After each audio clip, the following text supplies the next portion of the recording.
Hello everyone, welcome to all of you. Myself Anju Maurya और हम लोग यहाँ पे पढ़ रहे हैं breathing and exchange of gases. तो एक लेक्चर हमने कंप्लीट किया इसका और पिछले लेक्चर में हम लोगों ने थोड़ा आउटलाइन देखा था कि ब्रीदिंग और रेस्पिरेशन में अंतर क्या है। इसके अलावा हमने रेस्पिरेटरी ट्री को पढ़ लिया था। रेस्पिरेटरी ट्री में हमने देखा था दो जोन आते हैं, एक कंडक्टिंग जोन होता है और एक एक्सचेंज जोन होता है। आज हम लोग देखेंगे कि उसका अरेंजमेंट कैसे है, लंग्स का स्ट्रक्चर कैसा है और उसके बाद ब्रीदिंग मैकेनिज्म क्या है, ठीक है, और लंग कैपेसिटी, पल्मोनरी कैपेसिटी और पल्मोनरी वॉल्यूम्स भी पढ़ेंगे। ठीक है, तो चलिए हम लोग स्टार्ट करते हैं। तो आज हम लोग देखते हैं स्ट्रक्चर ऑफ लंग। ओके, हमने ये बताया है, पिछले लेक्चर को बहुत अच्छे से समझिएगा। तो देखिए हमने क्या बताया था कि हमारा नेज़ल चैम्बर, ठीक है, नॉस्ट्रिल ओपन हुआ, nasal chamber, external layer open हुआ नेज़ल चैम्बर में, नेज़ल चैम्बर इंटरनल लेयर से होते हुए, नेज़ोफेरिंग से होते हुए, लैरिंग्स से होते हुए ट्रैकिया, ठीक है। तो हमने यहाँ पे बना दिया एक लैरिंग्स बना दिया। बहुत ध्यान से इसको समझना है आपको। मान लीजिए हमने लैरिंग्स को इस तरीके से बना दिया, तो this is what the larynx. मैंने लैरिंग्स ऐसे बना दिया और आपको पता है लैरिंग्स में मैंने आपको बताया था एक कार्टिलेजिनस बॉक्स है जिसमें थायराइड कार्टिलेज को अगर कट करेंगे तो उस पर एक बाई लोब्ड स्ट्रक्चर दिखेगा जिसको हम ईपीग्लॉटिस कहते हैं। वेरी गुड, इसको हमने क्या नाम दिया है? ईपीग्लॉटिस। ईपीग्लॉटिस ग्लॉटिस को कवर कर लेता है ड्यूरिंग स्वेलोइंग। ओके, और हमने आपको बताया था स्वेलोइंग के दौरान नेज़ोफेरिंग्स को कौन कवर करता है। आप लेक्चर देखते हो कि नहीं, आई डोंट नो। मैंने आपको बताया था कि हमारा जो सॉफ्ट पैलेट है पीछे माउथ में, उसके एक एक्सटेंशन को यूव्यूला कहते हैं और उसका काम क्या है, वो नेज़ोफेरिंग्स को स्वेलोइंग के दौरान ढक लेता है। ठीक है, ये है लैरिंग्स। चलो ठीक है, ये क्या है? लैरिंग्स। लैरिंग्स से फिर ये आया ट्रैकिया। ध्यान से देखना, ट्रैकिया में हमने बताया था कार्टिलेजिनस रिंग होगा, इनकम्प्लीट होगा। इनकम्प्लीट का मतलब है पीछे की तरफ इनकम्प्लीट होता है। ठीक है, हमारी ट्रैकिया पहले है, ईसोफेगस बाद में। तो ये इस तरीके से मान लीजिए ये ट्रैकिया है, ठीक है ना, मान लीजिए ये ट्रैकिया है। ओके, और ये सी शेप्ड कार्टिलेजिनस रिंग ऐसे इनकम्प्लीट होती है और पीछे ईसोफेगस उसी में फिट रहता है। ठीक है, गेटिंग दिस? ओके, तो चलिए अब क्या हुआ? ट्रैकिया जो हमारे फिफ्थ थोरेसिक वर्टिब्री होती है, फिफ्थ थोरेसिक वर्टिब्री के लेवल पे आने के बाद ये दो ब्रांचेस में टूट जाती है और इसको हम लोग कहते हैं प्राइमरी ब्रॉन्चाई। ये देखिए, ये क्या है? ट्रैकिया है। ठीक है, कहाँ टूटी, कहाँ डिवाइड हुई? Divides, we can say divide at level of fifth thoracic vertebrae. Fifth thoracic vertebrae, ये पांचवें थोरेसिक वर्टिब्री के लेवल पे आके टूट गई। बहुत अच्छे से समझना है। तो किस में टूटी? ये प्राइमरी ब्रोंकस में। तो कितने प्राइमरी ब्रोंकाई हैं अपने पास? दो हैं। कितने प्राइमरी ब्रोंकाई हैं? दो। ये प्राइमरी ब्रोंकाई हम अभी इसको नाम देंगे। ये जाएगा, एक जाएगा राइट लंग में और एक जाएगा लेफ्ट लंग में। अब मैं लंग्स क्या है, लंग्स का स्ट्रक्चर मैं बनाने जा रही हूँ। This is like the triangular structure, जो कि नीचे से थोड़ा सा क्या होता है, वी कैन से कि इसका बेस कैसा होता है? बेस होता है इसका ब्रॉड, एपेक्स इसका पॉइंटेड होता है।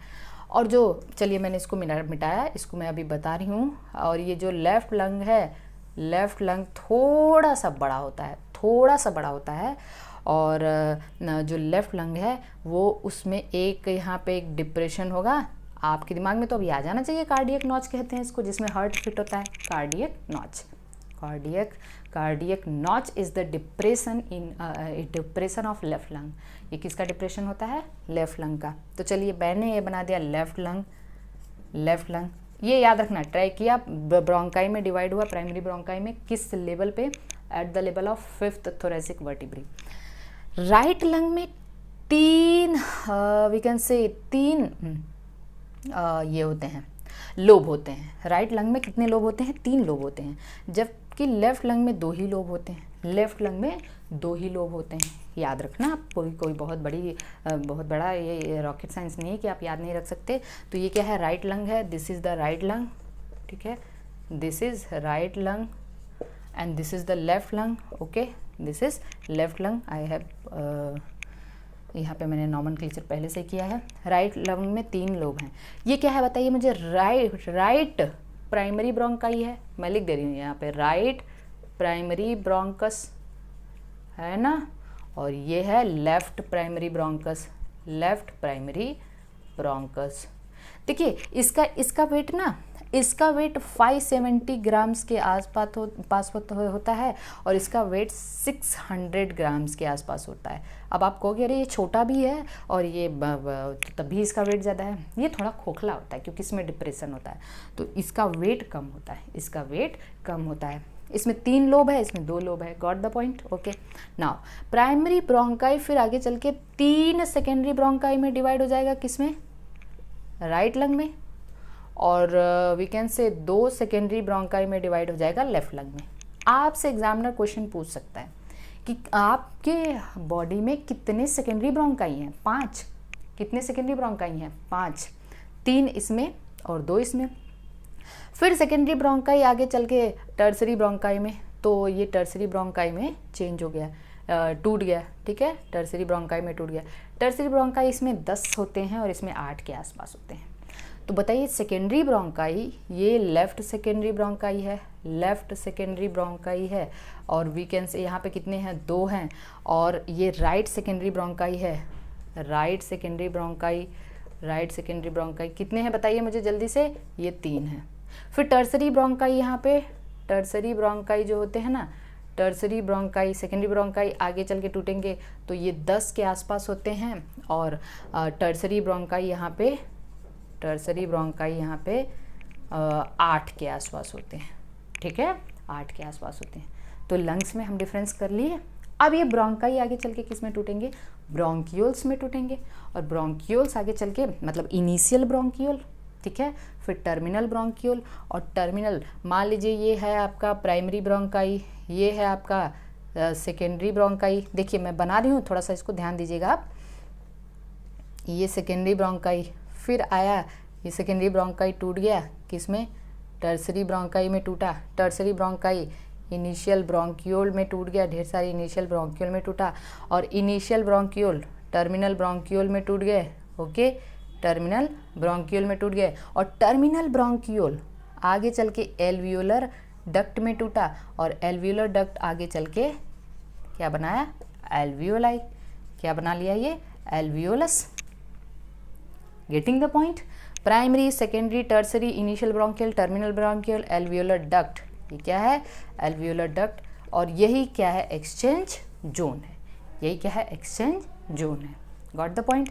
चलिए यहाँ तक तो बात क्लियर हुई। इसके बाद हम ये देखते हैं, कि हमारा जो लंग है that is covered with a double membrane, ठीक है, किससे कवर होता है, डबल मेम्ब्रेन से कवर्ड। हमारा जो लंग है वो डबल मेम्ब्रेन से कवर्ड होता है। इस मेम्ब्रेन को हम लोग कहते हैं प्लूरल मेम्ब्रेन। क्या कहते हैं, प्लूरल मेम्ब्रेन, प्लूरा कहते हैं इसको, प्लूरा। तो this is the outer pleura, as the, आपको पता है आउटर पेराइटल प्लूरा होता है, पेराइटल, और इनर कैसे होते हैं, inner visceral pleura, inner pleura कैसे होते हैं, विसरल, पता है ना ये बात आपको, जो विसरल ऑर्गन के कांटेक्ट में जो लेयर होती है उसको हम विसरल कहते हैं। दोनों के बीच में एक कैविटी है, इसको हम क्या कहते हैं, प्लूरल कैविटी। क्या कहते हैं, प्लूरल कैविटी। और प्लूरल कैविटी में क्या होता है, प्लूरल फ्लूइड। अरे ये तो एकदम हार्ट के जैसा है कि नहीं। प्लूरल फ्लूइड क्या करेगा, आप तो आपको पता है, फ्रिक्शन को रोकेगा, लुब्रिकेशन प्रोवाइड करेगा, दोनों मेम्ब्रेन के बीच में फ्रिक्शन को रोकेगा। कभी कभी कुछ बैक्टीरियल इन्फेक्शन होते हैं जिसमें वो फ्लूइड बढ़ जाता है, तो सांस लेने में फ्लूइड अगर बढ़ गया तो उसको हम कहते हैं प्लूरिसी। क्या कहते हैं, प्लूरिसी। और सांस लेने में दिक्कत होने लगती है तो उसको डिस्फिक्सिया कहते हैं। क्या कहते हैं, डिस्फिक्सिया कहते हैं। तो ये सब जानने की ज़रूरत अभी नहीं है, ये अब आप लोग मेडिकल कॉलेज में ही पढ़ेंगे। होप एंड आई प्रे कि आप लोग मेडिकल कॉलेज में इसको पढ़ें, ठीक है। अब यहाँ तक ये चीज़ें समझ में आ गए, आउटर, इनर और pleural cavity, pleural fluid, got this. और लंग्स के जस्ट नीचे क्या है, this is the diaphragm. Lungs के जस्ट नीचे क्या है, दिस इज़ द डायफ्राम। हमारा लंग्स, मेरी बात एकदम अच्छे से समझना, हमारा जो लंग है, there is no musculature, we can say कि यहाँ पे मस्क्यूलेचर बहुत कम है। मस्क्यूलेचर कम है का मतलब यहाँ पे मसल्स काफ़ी कम है, ओके। तो लंग्स का जो वी कैन से इसका वॉल्यूम कैसे घटता बढ़ता है, इसका वॉल्यूम कैसे घटता बढ़ता है, तो that is packed inside the thoracic cavity. तो लंग्स, यहाँ तक बात समझ में आ चुकी है, बात समझ में आ चुकी है। तो चलिए देखिए, अब हम लोग इसको मिटाते हैं, हम देखते हैं कि लंग्स कहाँ होता है। तो हमारा लंग्स कहाँ होता है, that is inside the air tight chamber, that is thoracic cavity. तो लंग्स कहाँ पे है, थोरेसिक कैविटी में है, क्योंकि इसके पास मसल्स तो बहुत मसल है नहीं, ठीक है, जिसको संकन लंग कहते हैं। क्या कहते हैं, संकन लंग्स कहते हैं, संकन लंग्स है, देयर इज़ नो मसल। तो जब अगर इसमें मसल नहीं है तो ये कॉन्ट्रैक्ट और रिलैक्स कैसे करेगा, इसका वॉल्यूम घटता और बढ़ता कैसे है, due to the thoracic cavity, because this is packed inside the thoracic cavity. और इतना टाइट चैम्बर में पैक है ये कि थोरेसिक कैविटी का वॉल्यूम बढ़ा तो लंग्स का वॉल्यूम बढ़ गया, और थोरेसिक कैविटी का वॉल्यूम घटा तो लंग्स का वॉल्यूम घट गया। तो लंग्स के वॉल्यूम में घटना बढ़ना किसकी वजह से हो सकता है, किसके वॉल्यूम में घटने बढ़ने से होगा, थोरेसिक कैविटी। थोरेसिक कैविटी क्या है, अब बताइए थोरेसिक कैविटी में क्या क्या आता है, थोरेसिक कैविटी में क्या क्या आएगा। इसके लिए आपको ये समझना है कि जैसे मान लीजिए थोरेसिक कैविटी है, तो थोरेसिक कैविटी में हम ये देखेंगे कि आपके एनसीईआरटी में तो सीधा सीधा दे दिया है कि थोरेसिक कैविटी में 4 चीज़ है। एंटीरियर देखिए, बैक साइड में वी कैन से जो वी कैन से कि जो डॉर्सल साइड में क्या है, डॉर्सल साइड में वर्टिब्रल कॉलम है ना, और रिब्स है। तो इसने बिल्कुल ऐसे सीधे से दे दिया है कि डॉर्सली क्या है, थोरेसिक कैविटी में डॉर्सली क्या है, वेंट्रली क्या है, ठीक है, एंटीरियरली क्या है, एंटीरियरली क्या है, और पोस्टीरियरली क्या है। पहले तो हमें ये समझना है कि एंटीरियर, पोस्टीरियर, डॉर्सल, वेंट्रल और लैटरली क्या है, और लैटरली क्या है। तो मैं लैटरली को यहाँ लिख दे रही हूँ, कंफ्यूज ना हो, लैटरली को मैं यहाँ। तो हमारे कोई भी हमारी बॉडी का अगर हम कोई भी चैम्बर देखने जा रहे हैं तो उसमें क्या आएगा, एंटीरियर मतलब यहाँ, पोस्टीरियर मतलब यहाँ, ठीक है, डॉर्सल मतलब पीछे, वेंट्रल मतलब आगे, और लैटरल मतलब ये side. Okay, got the point. Lateral मतलब साइड्स, और डॉर्सल मतलब पीछे, वेंट्रल मतलब आगे, एंटीरियर मतलब ऊपर ऊपर, ठीक है, और पोस्टीरियर मतलब नीचे।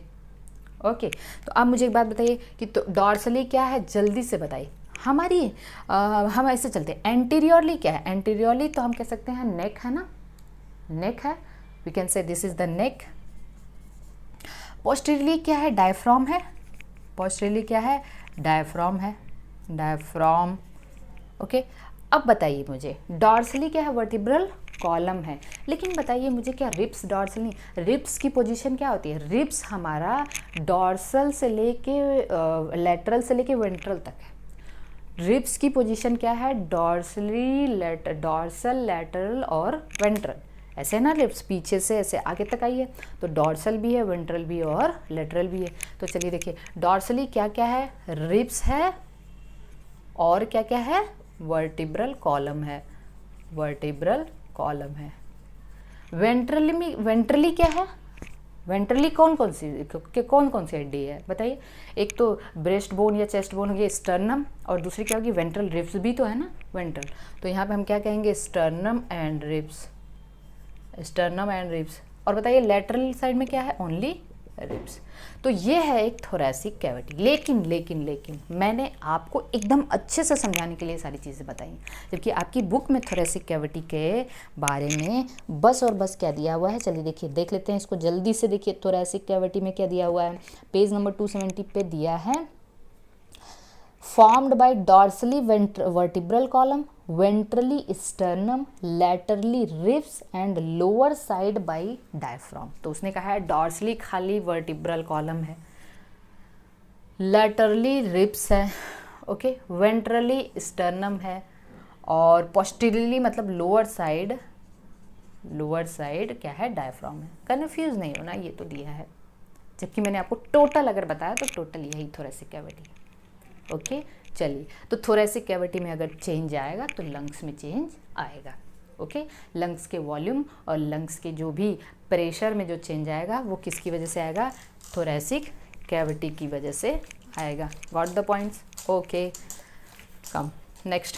अब देखते हैं हम लोग देखते हैं व्हाट इज़ द अगला टॉपिक है mechanism of breathing. Mechanism of breathing, तो फटाफट इसको हम लोग देख लेते हैं। Mechanism of breathing, mechanism of breathing. अब देखिए ब्रीदिंग हम जैसे जो नॉर्मली सांस लेते हैं, inhalation exhalation, inhalation exhalation. Inhalation को हम लोग और क्या कहते हैं, इंस्पिरेशन। तो जो नॉर्मली हम लोग सांस लेते हैं उसमें क्या है, पहला तो है इनहेलेशन, ठीक है, और दूसरा है एक्सहेलेशन। देखिए जहाँ पे भी मसल कॉन्ट्रैक्शन होगा वो एक्टिव प्रोसेस होगी। तो इनहेलेशन के दौरान क्या होती है, मसल कॉन्ट्रैक्ट करती है तो ये एक्टिव प्रोसेस है, और यहाँ पे मसल रिलैक्स करती है तो ये पैसिव प्रोसेस है। हम लोग अभी देखेंगे कौन कौन सी मसल कैसे कैसे कॉन्ट्रैक्ट करती है। इनहेलेशन के बाद ये 2 सेकेंड का होता है और एक्सहेलेशन 3 सेकेंड का होता है। तो टोटल ब्रीदिंग 1 साइकिल कितनी होती है, 5 सेकेंड की होती है। तो अगर हम 1 मिनट की बात करें तो अप्रॉक्सीमेटली 12 to 15 टाइम्स पर मिनट ये हमारा क्या है, ब्रीदिंग रेट होता है। This is a breathing rate. तो हमारा ब्रीदिंग रेट कितना है, 12 से 15 मिनट। ओके, अब हम लोग देखते हैं कि मैकेनिज्म ऑफ ब्रीदिंग हो गया, समझ में आ गई यहाँ तक बात, मतलब इनहेलेशन और एक्सहेलेशन के बारे में। अब हम एक एक करके देखते हैं what is inhalation and what is exhalation. तो देखिए इनहेलेशन जो एक्टिव प्रोसेस है, इनहेलेशन और एक्सहेलेशन के दौरान जो यहाँ पे ये पैसिव प्रोसेस है, ये तो हमें पता है। जो यहाँ पे मसल होने जा रही हैं जिनका रोल है वो है डायफ्राम। इनहेलेशन नॉर्मल ब्रीदिंग के दौरान किसका किसका रोल है, डायफ्राम और वी कैन से रिब्स का, रिब्स की मसल। और रिब्स मसल का नाम है, रिब्स की जो मसल है उसका नाम है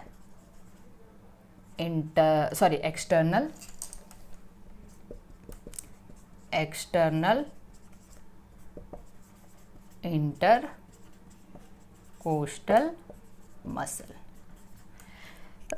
एक्सटर्नल इंटरकोस्टल मसल, कंफ्यूज नहीं होना है, एकदम कुछ भी नहीं समझना है, बस ये आपको समझना है कि जो एक्सटर्नल इंटरकोस्टल मसल है, इंटरकोस्टल मसल किसकी मसल होती हैं, रिब्स की। तो रिब्स अगर आपकी 12 पेयर्स है ना, 12 पेयर्स है, तो ये मसल जैसे मान लीजिए रिब्स है, 2 पेयर रिब्स के बीच में होती है ये मसल, 2 पेयर रिब्स के बीच में होती है, तो ये एक्सटर्नल इंटरकोस्टल मसल कितनी हो जाएगी, 11 पेयर्स। और चलिए डायफ्राम की मसल को हम लोग कहते हैं रेडियल मसल। क्या कहते हैं, रेडियल मसल, या फिर फ्रेनिक मसल कहते हैं, या फिर फ्रेनिक। एक बार एग्जाम AIPMT में आया, phrenic term is related with the diaphragm.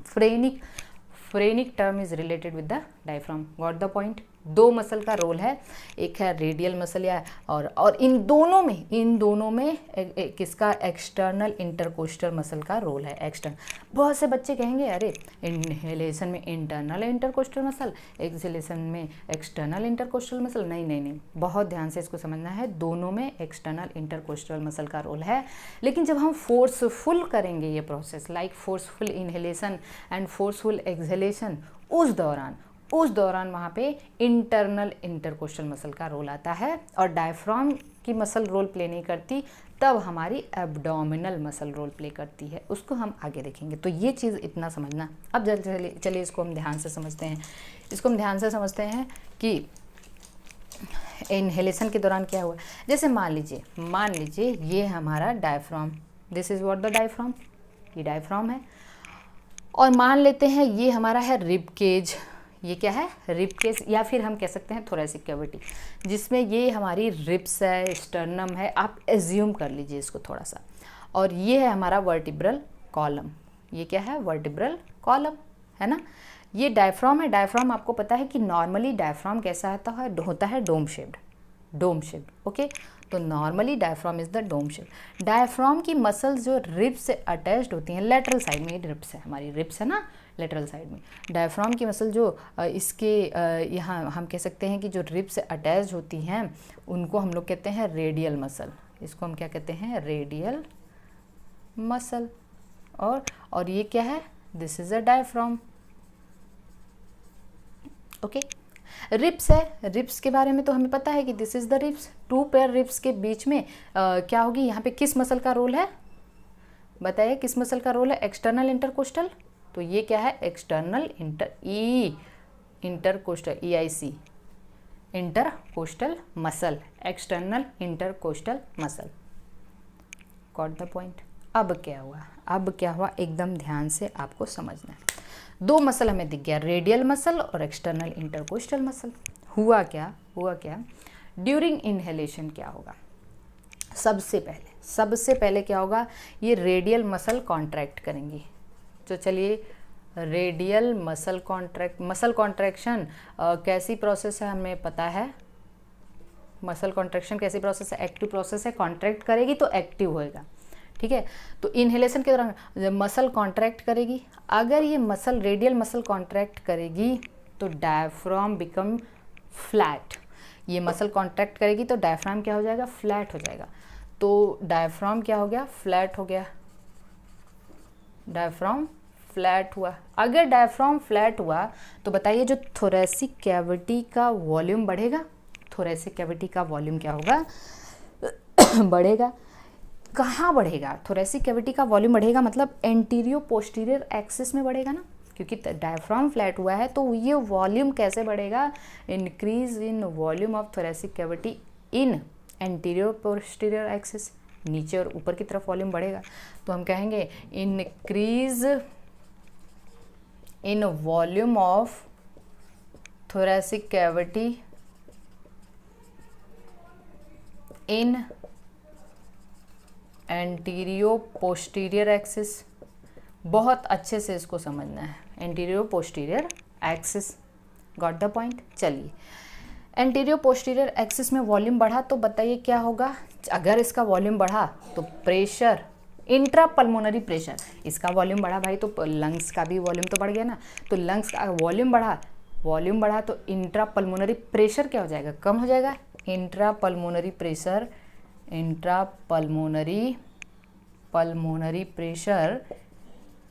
क्या हुआ, डिक्रीजेस, और इवन ये नेगेटिव में चला जाता है, -1 mmHg से लेके -6 mmHg तक, ठीक है। जब ये इसका वॉल्यूम डिक्रीज हो गया तो बताइए वॉल्यूम कम हुआ, प्रेशर कम हो गया लंग्स के अंदर का, और बाहर प्रेशर ज़्यादा है तो एयर कहाँ से कहाँ आएगी, एयर एटमॉस्फेयर से लंग में आएगी। तो हम कहेंगे air comes into lung from atmosphere, और we can say atmospheric air comes into lung. तो बताइए लंग्स, ये क्या हुआ, दिस इज द इनहेलेशन, ये क्या हुआ, इनहेलेशन। Got the point. चलिए दूसरी चीज़ क्या हुई, चलिए मैं इसको इधर बना दे रही हूँ, ये रेडियल, ये तो डायफ्राम है, this is a diaphragm and this is the radial muscle. Radial muscle, diaphragm की मसल को रेडियल मसल या फ्रेनिक मसल कहते हैं। और ये कौन सी मसल है, ये रिब्स है, ठीक है। और ये एक्सटर्नल इंटरकोस्टल मसल है, ये एक्सटर्नल इंटरकोस्टल मसल है, कितनी होगी, 11 पेयर्स होगी। समझ में आया। अब क्या होगी, पहला तो ये स्टेप था, ये पहला था। दूसरी चीज़ क्या होगी, दूसरी चीज़ ये होगी, यहाँ पे मैं लिखने जा रही हूँ, अब कॉन्ट्रैक्ट करेगी एक्सटर्नल इंटरकोस्टल मसल। अगर एक्सटर्नल इंटरकोस्टल मसल कॉन्ट्रैक्ट कर रही है, इंटरकोस्टल मसल कॉन्ट्रैक्शन, इसका कॉन्ट्रैक्शन हुआ तो क्या होता है, ध्यान समझना है। अच्छा देखिए, इसने कॉन्ट्रैक्ट करा था, रेडियल मसल कॉन्ट्रैक्ट करी थी तो डायफ्राम ऐसे हो गया था, डोम फ्लैट हो गया था ना, तो डायफ्राम नीचे आ गया था, डायफ्राम बिकम्स फ्लैट, डायफ्राम क्या हो गया था, फ्लैट हो गया था। जब ये मसल कॉन्ट्रैक्ट करेगी तो रिब्स और स्टर्नम अपवर्ड और आउटवर्ड चले जाएंगे। कहाँ जाएंगे, अपवर्ड और आउटवर्ड, बाहर की तरफ। रिब्स और स्टर्नम मतलब ये muscle external intercostal muscle contract करेगी तो रिब्स और स्टर्नम ऊपर की तरफ और बाहर की तरफ जाएंगे। तो मुझे बताइए, अगर ये ऊपर की तरफ और बाहर की तरफ गए तो मुझे बताइएगा आप कि यहाँ पे जो पल्मोनरी हम कह सकते हैं कि यहाँ पे जो वॉल्यूम थोरेसिक कैविटी का इंक्रीज होगा वो डॉर्सो वेंट्रल एक्सिस में इंक्रीज होगा। किस में इंक्रीज होगा, डॉर्सो वेंट्रल एक्सिस में। तो देखिए क्या हुआ, तो क्या हुआ, इसने कॉन्ट्रैक्ट करा, इसने कॉन्ट्रैक्ट किया तो क्या हुआ, रिब्स एंड स्टर्नम कहाँ गया, मूव अपवर्ड एंड आउटवर्ड। बताइए क्या हुआ, volume of thoracic cavity, volume of thoracic cavity increases in dorsoventral axis, dorsoventral axis। फिर से इंट्रापल्मोनरी प्रेशर, अगर वॉल्यूम इंक्रीज हुआ तो प्रेशर डिक्रीज हो जाएगा। फिर से यहाँ से मैंने इसको मिला दिया, यहाँ से मिला दिया मैंने इसको, देखिए ये यहाँ से यहाँ था और ये यहाँ से यहाँ मिल गया। फिर एयर, अगर प्रेशर डिक्रीज हुआ तो क्या होगा, एयर आएगा और इसको हम कहेंगे इनहेलेशन। तो इनहेलेशन में क्या हुआ, मसल्स का कॉन्ट्रैक्शन हुआ। किस किस मसल का, pulmonary we can say radial muscle का, और रेडियल मसल कॉन्ट्रैक्ट करेगी तो वॉल्यूम कहाँ बढ़ने जा रहा है, एंटीरियर पोस्टीरियर एक्सिस में। और अगर स्टर्नम और वी कैन से जो रिब्स की मसल कॉन्ट्रैक्ट करेंगी, एक्सटर्नल इंटरकोस्टल मसल, तो रिब्स और स्टर्नम बाहर की तरफ ऊपर की तरफ जाएंगे तो डॉर्सो वेंट्रल एक्सिस में वॉल्यूम बढ़ने जा रहा है थोरेसिक कैविटी का। That point is very very IMP, ठीक है, एग्जामिनेशन में पूछा जा सकता है। यहाँ तक बात समझ में आ चुकी। फिर क्या हुआ, मेरी बात ध्यान से सुनना है। तो ये इनहेलेशन था। एक्सहेलेशन आप अपने नोट में डाल लीजिए और मैं जैसे बताती जा रही हूँ वैसे आप क्या करेंगे, इसको लिखेंगे, ठीक है। मैं इसको लिखने नहीं जा रही हूँ। एक्सहेलेशन में क्या होने जा रहा है, दोनों मसल रिलैक्स करेंगे। मसल रिलैक्स के देखिए, रेडियल मसल रिलैक्सेस तो क्या होगा, डायफ्राम फिर से डोम शेप्ड हो जाएगा, डायफ्राम फिर से डोम शेप्ड हो जाएगा, वॉल्यूम फिर से घट जाएगा, प्रेशर फिर से बढ़ जाएगा, तो एयर लंग से बाहर चली जाएगी, इसको हम कहेंगे एक्सहेलेशन, ठीक है, ओके। इंटरकोस्टल मसल रिलैक्स करेगी, ओके, इंटरकोस्टल मसल रिलैक्स की, रिब्स और स्टर्नम अपने सेम पोजीशन पे आ जाएंगे, मतलब फिर से अंदर की तरफ, ये अंदर की तरफ आ गए, ये डोम शेप्ड हो गए, ये अंदर की तरफ आ गए, ओके। और फिर से वॉल्यूम फिर से इसका फिर से क्या हो जाएगा, नॉर्मल हो जाएगा, वॉल्यूम नॉर्मल हो जाएगा, तो प्रेशर फिर से बढ़ जाएगा, और प्रेशर फिर से बढ़ जाएगा तो एयर लंग से कहाँ चला जाएगा, लंग से कहाँ चला जाएगा, एटमॉस्फेयर में चला जाएगा। तो बताइए क्या क्या हुआ, क्या क्या हुआ।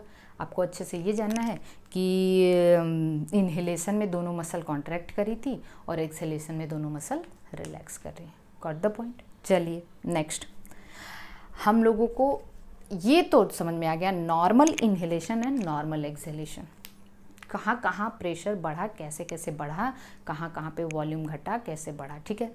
चलिए अगर हम यहीं पे बात करें forceful inhalation and forceful exhalation की, forceful inhalation and forceful exhalation की, तो इसको हम कैसे समझेंगे, फोर्सफुल इनहेलेशन और फोर्सफुल एक्सहेलेशन की। तो चलिए देखिए, जनरली हम लोग पढ़ते हैं फोर्सफुल एक्सहेलेशन,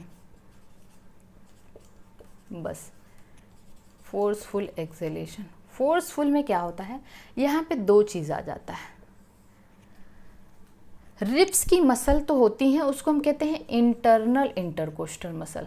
क्या कहते हैं, इंटरनल इंटरकोस्टल मसल। दो रिब्स के बीच में ये भी है, वो तो एक्सटर्नल थी और ये इंटरनल है।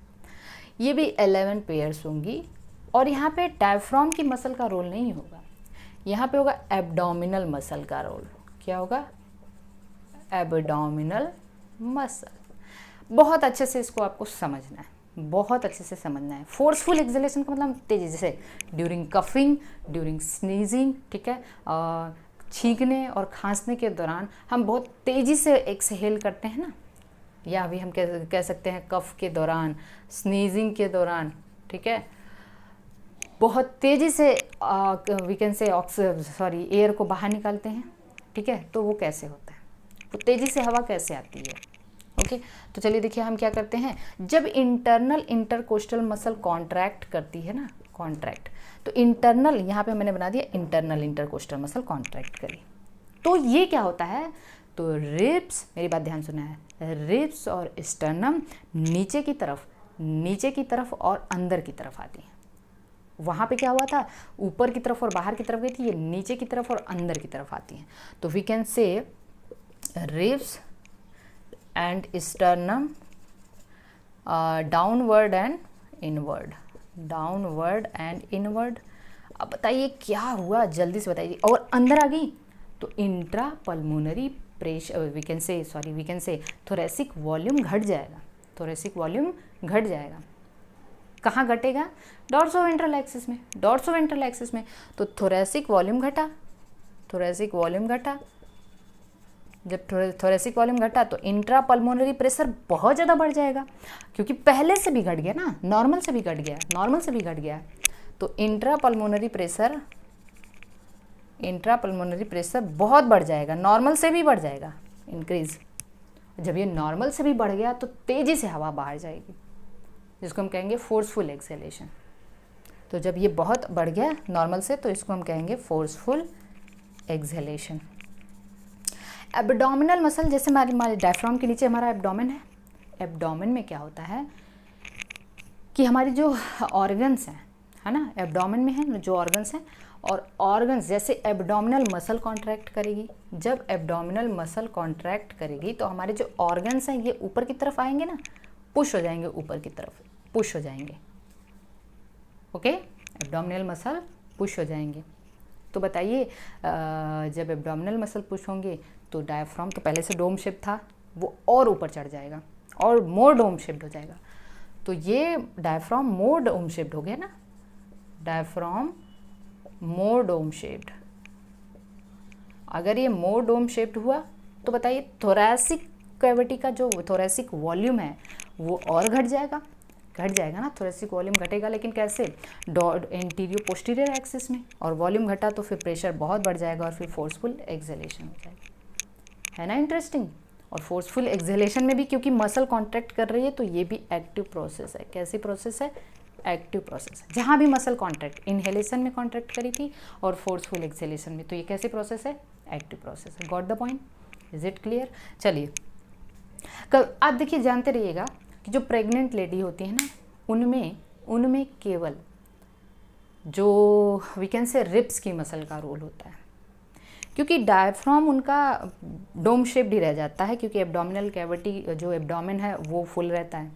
ओके, तो डायफ्राम फ्लैट नहीं हो पाता, तो वहाँ पे केवल जो during respiration we can say कि उसका जो थोरेसिक कैविटी का जो वॉल्यूम है वो केवल डॉर्सोवेंट्रल एक्सिस में ही चेंज हो पाता है, वो we can say anterior posterior axis में चेंज नहीं हो पाता। क्यों? रीज़न बता दिया मैंने। डायफ्राम डोम शेप्ड ही रहता है, वो फ्लैट नहीं हो पाता, स्पेस नहीं रहता है। Okay, got the point? Is it clear total? ठीक है, चलिए, तो ये है मैकेनिज़्म। अब हम लोग कुछ पल्मोनरी वॉल्यूम्स और उसका वो कैपेसिटी देख लेते हैं, पल्मोनरी वॉल्यूम और कैपेसिटी देख लेते हैं, ठीक है।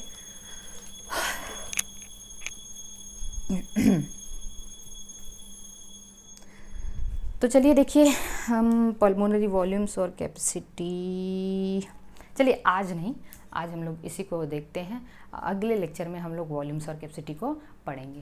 Thank you.